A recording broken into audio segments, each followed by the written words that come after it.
For years, private prisons have operated in the dark, exempt from transparency laws like the Freedom of Information Act. They also pump money into politics, their parent companies donating millions to the campaigns of the same politicians that draft the policies and budgets that affect their bottom line. There have always been serious, long-standing concerns about the safety, efficiency, and cost-effectiveness of private prisons. In 2020, ICE came under fire for their contracts with LaSalle Corrections, a private prison company infamous for horrific human rights abuses.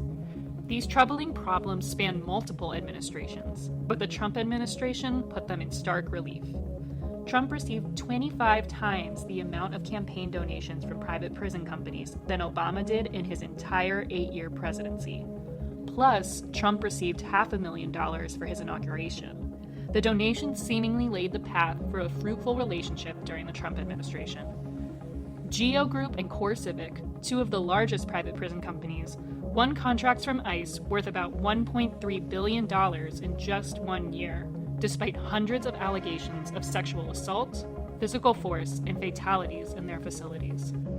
While he was campaigning for president, Joe Biden promised to end all federal contracts with private detention companies, including ones used by ICE for immigration detention.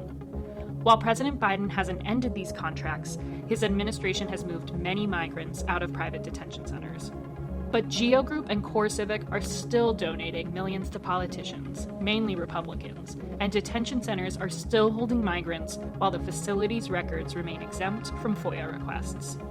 Legislation like the Private Prison Information Act would change that, effectively opening privately run detention centers and prisons up to FOIA requests, and making these companies accountable to both the government and the people.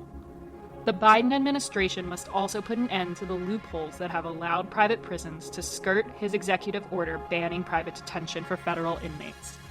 Let's shine a light on private prison companies and bring an end to the secrecy.